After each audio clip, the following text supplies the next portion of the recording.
Hi guys, welcome back to Gtownmunda। तो अभी बस 2:30 के अराउंड हम वापस पहुँचे हैं वहाँ से जीरकपुर से, और आते साथ ही हमने सामान अनलोड करके मैं सीधा कार वॉश पे आ गए बिकॉज गाड़ी पूरी अंदर और बाहर से it was full of dust. तो ऐसे गाड़ी देख नहीं सकते, और वहाँ पे भी इतना हमारे पास टाइम नहीं था। इतनी ठंड में कौन साफ़ करते रहे डेली, मतलब I am not into it. वैसे भी थोड़ी मेंटेन में करके रखता हूँ शुरू और एंड में, लेकिन इतना भी वो नहीं है कि डेली वो क्लीन करे।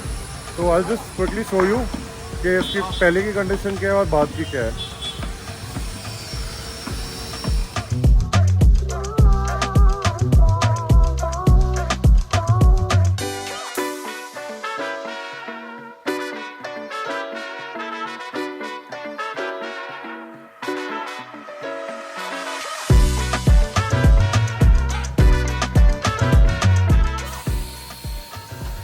तो सबसे पहले पूरी गाड़ी में क्विक वैक्यूमिंग कर रहे हैं to get rid of all the dust, जो इतनी ज़्यादा मल्टीपल लेयर्स ऑफ डस्ट इसमें जम गई थी ट्रिप की वजह से। इतनी ज़्यादा एक्सट्रीम ऑफ रोडिंग थी कि बंद गाड़ी होने के बाद भी उसके अंदर इतनी ज़्यादा धूल मिट्टी घुस गई थी।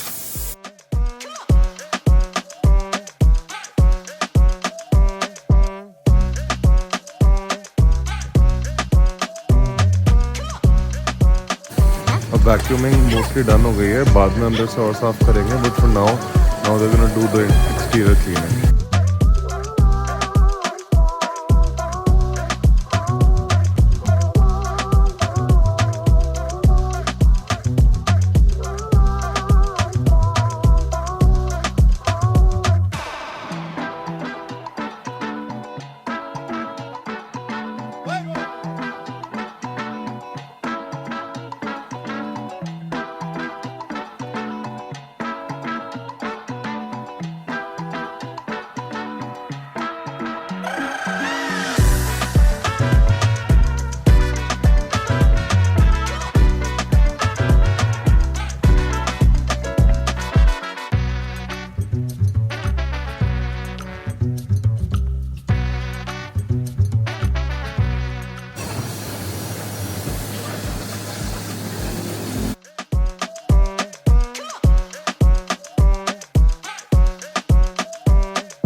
ये हुई ना कोई बात, कोई कह सकता है कि गाड़ी स्पीति वैली से आई है।